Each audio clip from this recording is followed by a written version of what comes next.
धर्म प्रेमी बंधुओं, आज का विषय है ऋषि के संभोग से संस्कारी संतान का जन्म।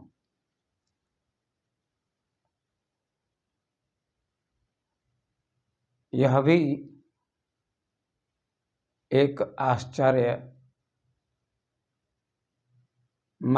विषय है।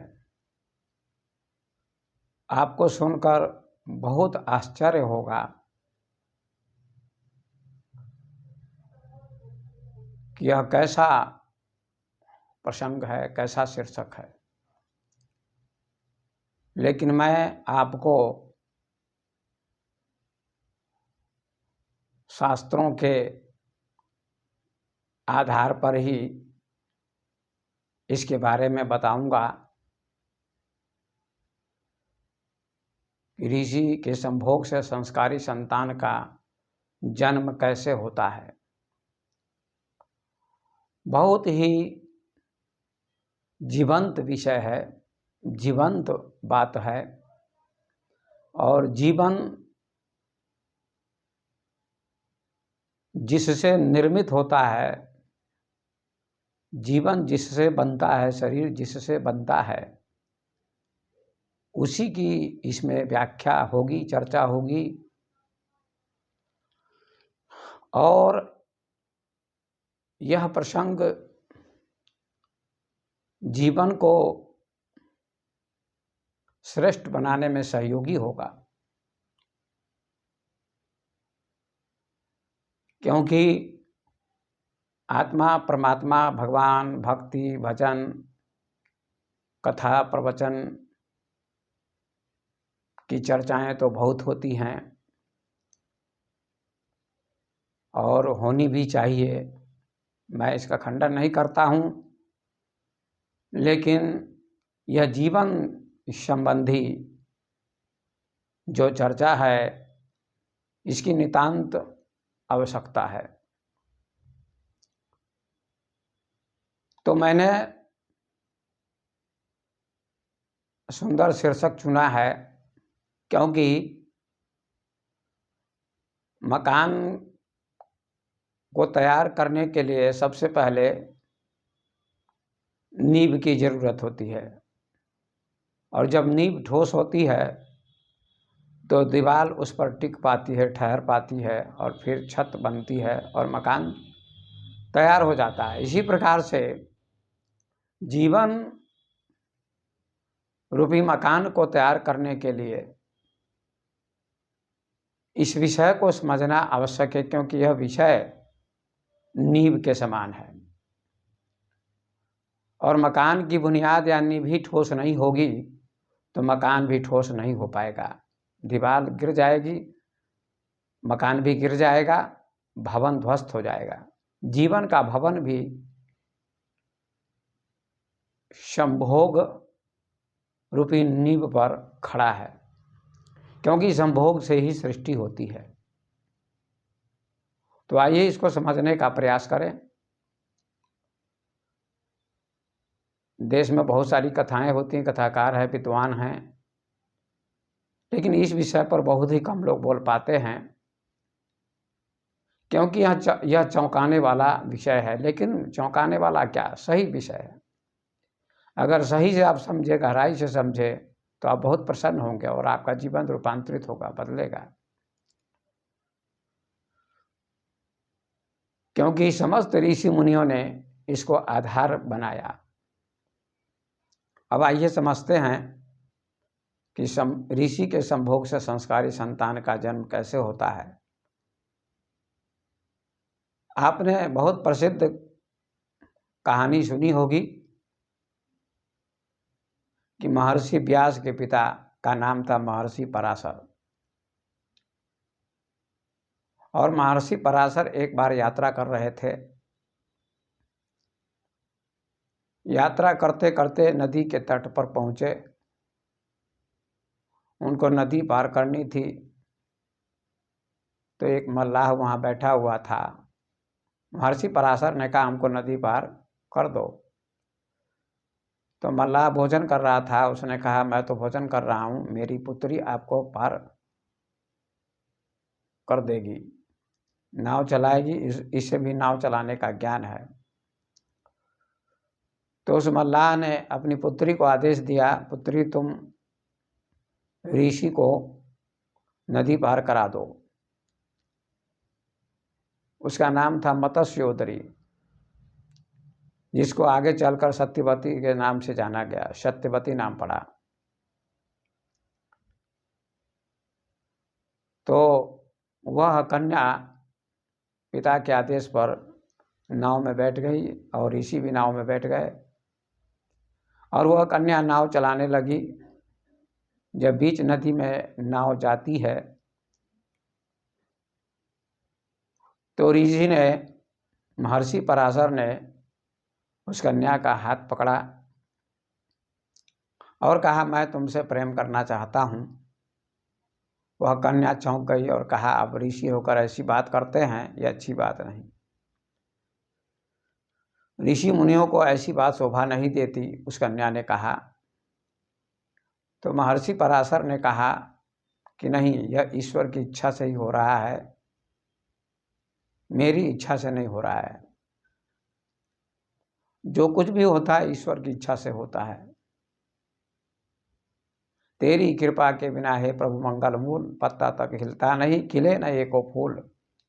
महर्षि पराशर ने कहा कन्या तुम ध्यान से मेरी बात सुनो, मेरे अंदर से ईश्वर ही बोल रहा है और तुम्हारा नाम इतिहास में अमर होगा। तुम्हारी कोख से, तुम्हारे गर्भ से एक महान यशस्वी पुत्र का जन्म होगा मेरे द्वारा, जिसके कारण तुम्हारी कोख भी धन्य होगी, तुम्हारा नाम भी अमर हो जाएगा भारत के इतिहास में, और तुम्हारा पुत्र भी महान ज्ञानी होगा जिसका नाम पूरे विश्व में होगा। ये भारत की धरोहर होगा, संस्कृति की, अध्यात्म की धरोहर होगा। इसलिए तुम समझने का प्रयास करो। ऐसा जब महर्षि पराशर ने कहा तो वह कन्या राजी हो गई कि मेरे गर्भ से महर्षि के द्वारा यदि ऐसा संस्कारी पुत्र होगा तो अवश्य बात माननी चाहिए, राजी हो जाना चाहिए। तो वह कन्या राजी हो गई और महर्षि पराशर के साथ उसका समागम हुआ। और जब नाव तट पर जाती है तो महर्षि पराशर आगे बढ़ गए, समागम हो चुका था। महर्षि पराशर का उस मत्स्य कन्या के साथ पराशर तो चले गए आशीर्वाद देकर, इधर सत्यवती जो मत्स्य कन्या थी वह गर्भवती हो गई और द्वीप पर ही, टापू पर ही उसके पिता का घर था। कहते हैं 9 महीने के बाद उस बालक का जन्म हुआ। तो उस बालक का नाम रखा गया कृष्णद्वैपायन, मतलब वह बालक काला था और द्वीप पर पैदा हुआ था, टापू पर पैदा हुआ था, इसीलिए उसका नाम रखा गया कृष्णद्वैपायन। आगे चलकर वही बालक महर्षि व्यास के नाम से जाना गया। जिस महर्षि व्यास ने भागवत की रचना की, या लोग कहते हैं 18 पुराणों की रचना की, उनमें भागवत भी है, महाभारत की रचना की और गीता जो महाभारत का एक अंश है उसकी रचना हुई, और एक बहुत बड़े वेदांत के ग्रंथ की रचना की, ब्रह्मसूत्र जो वेदांत का ग्रंथ माना जाता है। तो ऐसे उन्होंने बहुत सारे ग्रंथों की रचना की। बहुत बड़े महापुरुष हुए, बहुत बड़े विद्वान हुए, बहुत बड़े ऋषि हुए। आज महर्षि व्यास की रचित जो पुस्तक है, जो ग्रंथ है भागवत, उसकी कथा पूरे देश में होती है, विदेशों में भी होती है, और गीता की भी व्याख्या विदेशों में होती है, भारत में भी होती है। महाभारत को भी लोग जानते हैं, पंचम वेद महाभारत को कहा जाता है, और भागवत की कथा तो होती है। और ब्रह्मसूत्र की भी व्याख्या, ब्रह्मसूत्र का भी अध्ययन विद्वान लोग करते हैं, सामान्य लोग तो नहीं जानते ब्रह्मसूत्र को। तो इस प्रकार से महर्षि वेदव्यास ने, उनका नाम पड़ा महर्षि वेदव्यास। महर्षि पराशर के पुत्र का नाम पड़ा महर्षि वेदव्यास, जिन्होंने ब्रह्मसूत्र, भागवत पुराण और महाभारत जैसे ग्रंथों की रचना की। तो सोचिए, चिंतन कीजिए, यदि महर्षि पराशर ने उस मत्स्य कन्या के साथ, उस मल्लाह की कन्या के साथ संभोग न किया होता, समागम न किया होता, तो महर्षि वेदव्यास जैसे महान रत्न का जन्म नहीं होता, महान ज्ञानी का जन्म नहीं होता, और भारत ऐसे महापुरुष से वंचित हो जाता, और गीता की रचना नहीं होती, महाभारत की रचना नहीं होती, पुराणों की रचना नहीं होती, भागवत की रचना नहीं होती, ब्रह्मसूत्र की रचना नहीं होती। लेकिन मैं बहुत दुख के साथ कहना चाहता हूँ, कभी कभी मुझे बहुत खेद होता है, दुख होता है कि जो कथाकार लोग हैं, भागवत की कथा कहते हैं, कोई भी इसकी सही व्याख्या नहीं करता है और खुल्लम खुल्ला इसकी चर्चा नहीं करता है। चाहे अनिरुद्धाचार्य हों, चाहे देवकीनंदन हों, चाहे चिन्मय बापू हों, चाहे कितने भी कथाकार हों, बड़े बड़े कथाकार देश लेवल के, वे भी खुली व्याख्या नहीं कर पाते हैं। वे भी पर्दा डालते हैं कि महर्षि वेदव्यास का जन्म कैसे हुआ। हालांकि सभी जानते हैं, लेकिन इसके बारे में मंच पर खुली व्याख्या नहीं करते हैं, पर्दा डालते हैं। उनको शर्म होती है, संकोच होता है कि समाज क्या कहेगा, जनता क्या कहेगी, श्रोता क्या कहेंगे।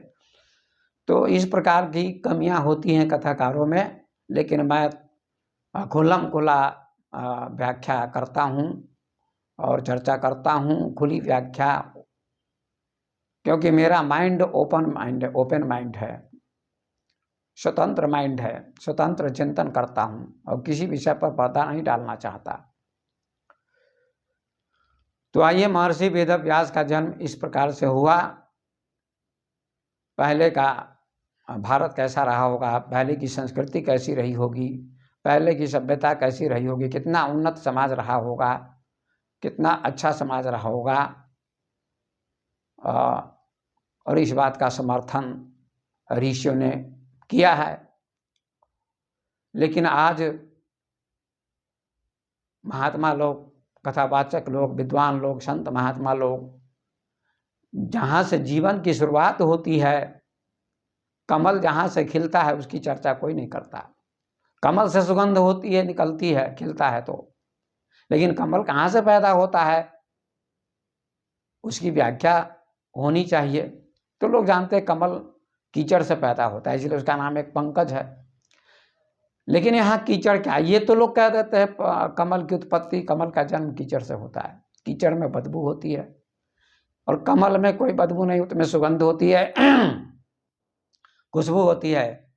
लेकिन जीवन रूपी कमल जिससे खिला हुआ है, जिस शरीर का जन्म हुआ, जीवन का जन्म हुआ, वह किस कमल से, किस कीचड़ से जन्मा है, किस कीचड़ से इसका जन्म हुआ है, तो वह है वासना रूपी कीचड़ से, जिसको संभोग कहिए, वासना कहिए। और यह प्रकृति का दान है, प्रकृति की देन है। लेकिन प्रकृति की देन को लोग समझते नहीं, और विद्वान लोगों ने समाज को गुमराह करने का प्रयास किया, और आज और ज्यादा किया जा रहा है कि, लेकिन कुछ हिम्मत भर लोगों ने इस पर से पर्दा हटाने का काम किया। तो वासना कीचड़ है। ओशो ने बहुत सुंदर बात कही है कि वासना कीचड़ है, और कीचड़ का होना भी जरूरी। वर्षा होगी तो कीचड़ होगी, लेकिन कीचड़ नहीं होगी तो फसल का विकास भी नहीं होगा, पेड़ पौधों का विकास भी नहीं होगा। कीचड़ का होना भी जरूरी है, और जब फसल पक जाए तो कीचड़ का सूख जाना भी जरूरी है। कितना सुंदर उदाहरण दिया, बेहतर उदाहरण दिया ओशो ने।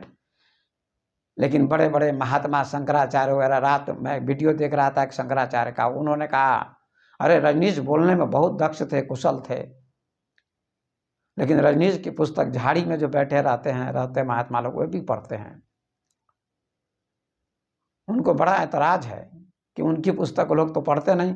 ओशो ने जीवंत बात की, जीवन की बात की है कि पहले कीचड़ को समझो, कीचड़ से ही कमल उत्पन्न होता है। तो जीवन रूपी कमल कीचड़ से ही उत्पन्न होता है, वासना कीचड़ है, और कीचड़ का होना भी जरूरी है, और उसे कमल का खिलना भी जरूरी है। तो जीवन कमल के समान है। बुद्ध का जीवन, महावीर का जीवन, ओशो का जीवन, कृष्णमूर्ति का जीवन, विवेकानंद का जीवन, शंकराचार्य का जीवन, जब कृष्ण राम का जीवन, सबका जीवन कमल हो गया। लेकिन कीचड़ से ही पैदा हुआ, वासना से ही पैदा शरीर होता है, जीवन आता है वासना से।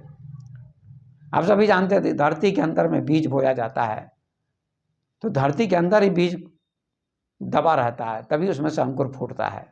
अंदर में नहीं दबेगा तो अंकुर नहीं फूटेगा। इसी प्रकार से जीवन भी कीचड़ से खिलता, वासना से ये शरीर बनता है और फिर कमल बन जाता है, फिर ध्यान समाधि की प्राप्ति होती है। इसकी नितांत जरूरत है, आवश्यकता है।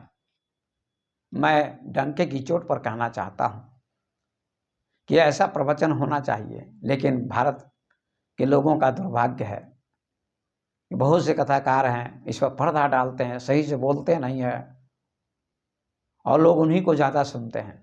कोई अनिरुद्धाचार्य को सुन रहे लाखों लोग, लेकिन वे सही व्याख्यान नहीं देते हैं। कुछ पारिवारिक व्याख्यान दे देते हैं, पति पत्नी को कैसे रहना चाहिए, है ना, और पत्नी को दासी होना चाहिए, तो पति को भगवान मानना चाहिए, तो ये करना चाहिए, वो करना चाहिए, ऐसा कहकर समाज को गुमराह करते हैं और पति पत्नी भी बड़े प्रसन्न होते हैं। लाखों लोग सुनते, बुद्धू लोग सुनते रहते हैं, बड़े प्रसन्न होते हैं। हम बड़े बाल वाले आचार्य जी की कथा सुनते हैं, बहुत अच्छी कथा सुनाते हैं। अरे क्या कथा सुनाते, तुमको गुमराह बनाते हैं। 50 वर्ष 100 वर्ष भारत को पीछे ले जाने का काम करते हैं। सिर्फ ओशो ने नारी को आगे ले जाने का काम किया। मैं डंके की चोट पर कहता हूँ, नारी को का सम्मान किया उन्होंने। विवेकानंद से भी ज्यादा सम्मान नारी को ओशो ने दिया कि नारी अर्धांगिनी नहीं और पति परमेश्वर नहीं, पत्नी भी परमेश्वरी है, दोनों का अधिकार बराबर है और ये संविधान में भी है। तो आइए मैं आगे चलता हूं। तो महर्षि वेदव्यास का जन्म महर्षि पराशर के द्वारा, महर्षि पराशर के संभोग से। अब संभोग शब्द कहने पर लोग बहुत मतलब चिढ़ने लगते हैं, खलबली मचने लगती है कि संभोग संभोग। लेकिन जिस काम को व्यक्ति रोज करता है घर में अपनी पत्नी के साथ, रोज करता है, पागल की भांति पागल हो जाता है, बेहोश हो जाता है, पशु की भांति संभोग करता है, होश पूर्वक करता भी नहीं, फिर भी नाम नहीं सुनना चाहता है। मंच पर से कोई साधु संत कहते, साधु संत तो कहते ही नहीं है, क्योंकि साधु संत कायर और डरपोक हैं और मैं बिल्कुल साहसी हूँ और सत्य कहता हूँ, मैं डरता नहीं। जिनको बात करनी हो मुझसे बात कर सकते हैं। तो मैं कहना चाहता हूँ, महर्षि वेदव्यास का जन्म महर्षि पराशर के संभोग के द्वारा, सत्यवती के द्वारा उनका जन्म हुआ, जिन्होंने भारत को गौरवान्वित किया। तो आइए और भी ऋषियों का उदाहरण मैं देना चाहता हूं। आपने भागवत में सुना होगा, नहीं सुना होगा तो सुन लीजिए। भागवत में 3रे स्कंद में एक प्रसंग है कि एक कर्दम प्रजापति थे, उनकी पत्नी थी देवहूति। उन्होंने देवहूति के गर्भ से 9 कन्याओं को जन्म दिया। देवहूति और कर्दम जी का समागम हुआ तो देवहूति के गर्भ से 9 कन्याओं का, 9 लड़कियों का जन्म हुआ। तो कर्दम ऋषि ने उन 9 कन्याओं का विवाह 9 ऋषियों से किया है, ऐसा वर्णन है भागवत में। 9 कन्याओं का विवाह, अपनी 9 कन्याओं का विवाह 9 ऋषियों से किया। जैसे वशिष्ठ जी, महर्षि वशिष्ठ जो भगवान राम के गुरु थे, उनकी पत्नी का नाम था अरुंधति। अरुंधति का विवाह महर्षि वशिष्ठ से हुआ, वो देवहूति की कन्या थी, लड़की थी। सोचिए कितने बड़े ऋषि थे महर्षि वशिष्ठ, उनके साथ अरुंधति का विवाह हुआ। और महर्षि अत्रि के साथ अनसुईया का विवाह किया उन्होंने। अनसुईया भी उन्हीं की पुत्री थी। और आप लोग जानते, लोग कहते हैं कथाकार की, जिस अनसुईया ने ब्रह्मा विष्णु महेश को बालक बना दिया था अपनी तपस्या के बल से, तो उस अनसुईया का भी विवाह महर्षि अत्रि के साथ हुआ। तो पुराने जमाने में, पुराने भारत में अधिक लोग अपनी कन्या का विवाह ऋषि के साथ करते थे, ताकि इसके गर्भ से संस्कारी पुत्र का जन्म हो, ज्ञानी पुत्र का जन्म हो। लेकिन आज विडंबना है कि कोई डॉक्टर है, कोई इंजीनियर है, कोई प्रोफेसर है, कोई शिक्षक है, चाहे संस्कार हो या ना हो, धर्म का, अध्यात्म का, भक्ति का, मांस खाता हो, शराब पीता हो, लेकिन इंजीनियर होना चाहिए, जमाई राज इंजीनियर होना चाहिए, चाहे कैसा भी हो भ्रष्ट पतित, लेकिन अपनी बेटी का विवाह ऐसे व्यक्ति से करना लोग चाहते हैं। ऐसे व्यक्ति का संस्कार भी तो अच्छा होना चाहिए। करना बुरा नहीं है, इंजीनियर के साथ कीजिए, लेकिन उसका संस्कार अच्छा हो, भक्ति का संस्कार हो।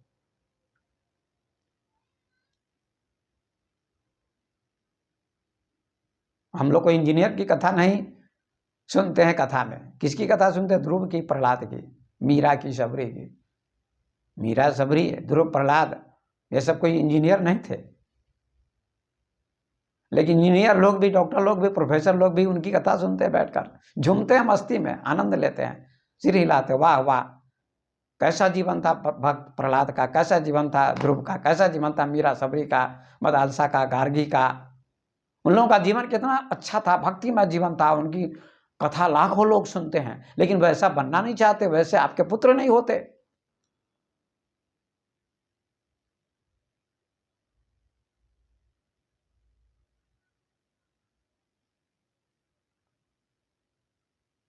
और धनी व्यक्ति अपनी पुत्री का विवाह ऐसे व्यक्ति से अवश्य करना चाहता है।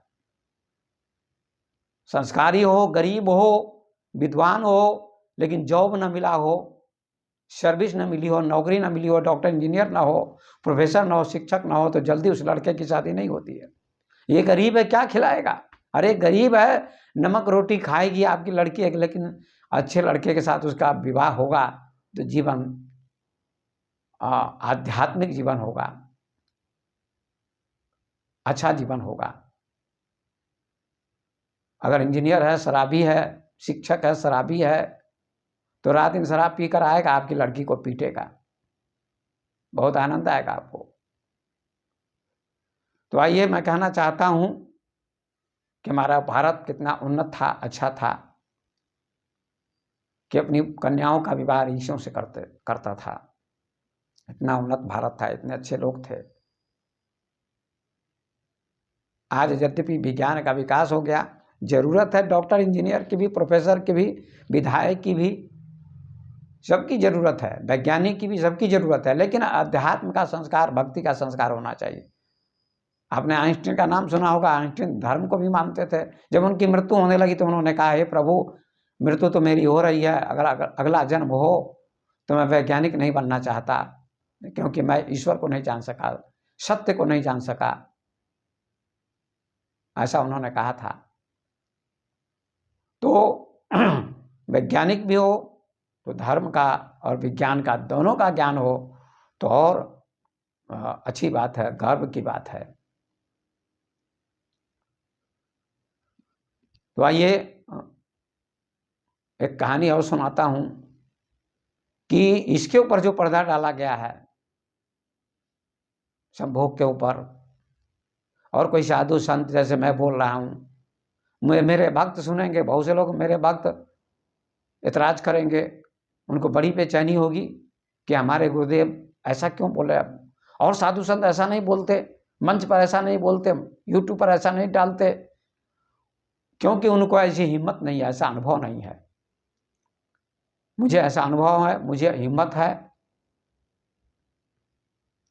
मैंने ध्यान किया है, योग किया, मेडिटेशन किया, मुझे किसी बात का भय नहीं है। जैसे ओशो को किसी बात का भय नहीं था, उन्होंने सत्य सत्य कहा, बुद्ध ने सत्य सत्य कहा, लेकिन ओशो ने और भी सत्य कहा। तो एक कहानी आपको सुनाता हूं। कहानी है कि एक वेश्या थी और एक साधु था। साधु संत की लोग बड़ी पूजा करते हैं, भेष की पूजा करते हैं, भेष की पूजा करते हैं। तो एक वेश्या थी और एक साधु था। साधु का मंदिर भी, आश्रम भी पास में था, वेश्या का घर भी पास में था। तो वेश्या के पास अनेक लोग आते जाते थे। वेश्या बहुत सुंदर थी, देह व्यापार करती थी, वेश्या वेश्यावृत्ति करती थी। और साधु भजन ध्यान पूजा पाठ करता था, और मंदिर में भी काफ़ी लोग आते जाते थे। आश्रम में मंदिर था, तो मंदिर में तो ज़्यादा लोग आते जाते हैं ही, भगवान के दर्शन करते हैं। तो प्रतिदिन वेश्या के पास लोग आते जाते थे और देह संबंध करके चले जाते थे। और वह जो पुजारी था या साधु था, पूजा तो करता था, पाठ तो करता था, भजन तो करता था, आरती तो करता था भगवान की, लेकिन मन उसका अंदर से विचलित होता था। और उसका मन वेश्या की ओर चला जाता था कि मैं अगर वेश्या का सुख भोगता तो कितना अच्छा होता। इस आरती करने से, पूजा करने से मेरा मन शांत नहीं हो रहा है। लोग आते हैं वेश्या के साथ देह का संबंध करके जाते हैं, सुख प्राप्त करके जाते हैं। ऐसा सुख मुझे भी मिलता तो अच्छा होता, अच्छा लगता। ये बेचैनी उस पुजारी को थी, साधु को थी। और वेश्या जो थी उसके मन में ये भावना पैदा होती थी कि मैं तो वेश्यावृत्ति करती हूँ, देह व्यापार करती हूँ, ये कैसा घिनौना काम है।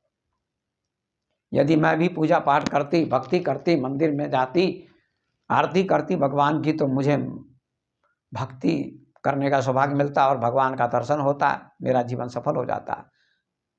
ये दोनों का क्रम चलता था। प्रतिदिन वेश्या का मन मंदिर में होता था, पूजा पाठ में होता था, चला जाता था। घर में रहती थी, देह व्यापार तो करती थी लोगों के साथ, लेकिन मन उसका उदास रहता था कि मैं भी पूजा पाठ करती, भक्ति करती तो मेरा जीवन सफल हो जाता। और उस पुजारी का, साधु का मन मंदिर में था, शरीर मंदिर में था, लेकिन मन वेश्या के पास था। और उस पुजारी को, उस साधु को शांति नहीं मिल रही थी, चित्त बेचैन था, शांत था।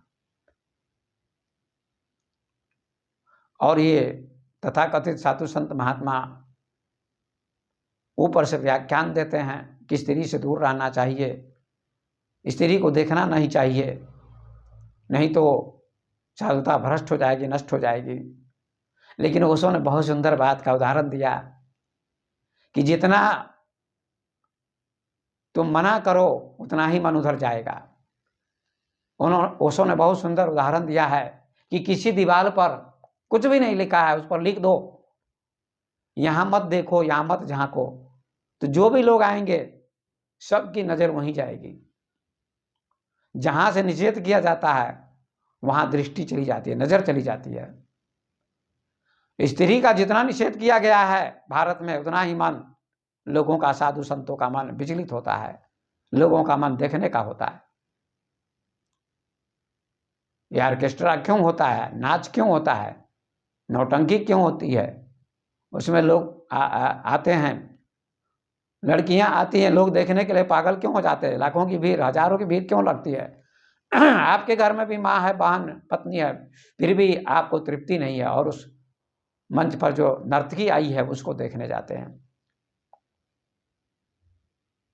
लेकिन आप ही की बहन, बेटी उस मंच पर नृत्य करे हजारों के बीच में, तो आपको बहुत बुरा लगेगा, शर्म आनी चाहिए। लेकिन उस नर्तकी को देखने के लिए आदमी बेचैन हो जाता है, मारपीट हो जाती है, उस लड़की का अपहरण हो जाता है, दुराचार भी होता है। क्यों? निषेध किया गया, देखो मत। लेकिन वहां देखने के लिए लोग बेताब रहते हैं, बेचैन रहते हैं।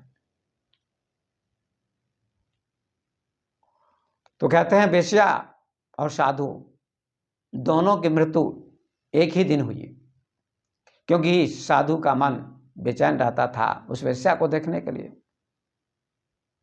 वेश्या से संबंध स्थापित करने के लिए, और उस वेश्या का मन साधु में लगा रहता था, पूजा पाठ में लगा रहता था। तो दोनों की मृत्यु एक ही दिन हुई। ओशो ने इस कहानी का उल्लेख किया है। और एक ही दिन जब मृत्यु हुई तो मृत्यु के बाद लोग कहते हैं किसी को स्वर्ग मिलता है, किसी को नरक मिलता है, ऐसा शास्त्र में भी उल्लेख है। तो कहते हैं वेश्या को स्वर्ग मिला और साधु को नरक मिला। जब दोनों द्वार पर गए, साधु को नरक के द्वार पर ले जाया गया और वेश्या को स्वर्ग के द्वार पर ले जाया गया। तो साधु ने द्वारपाल से कहा, एक ऐसा अन्याय, मैंने तो जीवन भर भक्ति की, सत्संग किया, भजन किया, आरती की भगवान की, मुझे नरक में क्यों ले जाया जा रहा है। और वेश्या ने वेश्यावृत्ति की, देह व्यापार किया, इसको स्वर्ग क्यों मिलेगा, ये तो अन्याय है, भगवान के घर में भी अन्याय। तो द्वारपाल ने कहा, ये बिल्कुल सत्य है, आप मंदिर में थे, आपने पूजा की, आरती की, लेकिन मन आपका वेश्या में था। और वेश्या अपने घर पर थी, देह का व्यापार करती थी, वेश्यावृत्ति करती थी, लेकिन इसके मन में बहुत ग्लानि होती थी, खेद होता था कि मैंने भी भजन किया होता, ध्यान किया होता, भक्ति की होती तो मुझे भी भगवान मिलता, भगवान का दर्शन होता। तो इसका मन सदैव पूजा पाठ में लगा रहता था, ध्यान भजन में। इसीलिए इसको स्वर्ग मिलेगा और आपको नरक मिलेगा। स्वर्ग और नरक मन स्थिति के कारण मिलते हैं, शरीर के कारण नहीं, पूजा पाठ के कारण नहीं। अगर कोई वेश्या के पास भी बैठा है और उसका मन वेश्या में नहीं है, स्त्री के पास बैठा है, स्त्री में आसक्त नहीं है, तो वह स्वर्ग में है। अगर कोई मंदिर में बैठा है, हिमालय में बैठा है और उसका मन दुकान पर है, बाजार में है, स्त्री में है, पुत्र में है, कहीं भी है, तो वह नरक में है। वह हिमालय में नहीं है, वो मंदिर में नहीं है। मन स्थिति का प्रभाव पड़ता है। मन स्थिति आपकी कैसी है, मानसिकता कैसी है,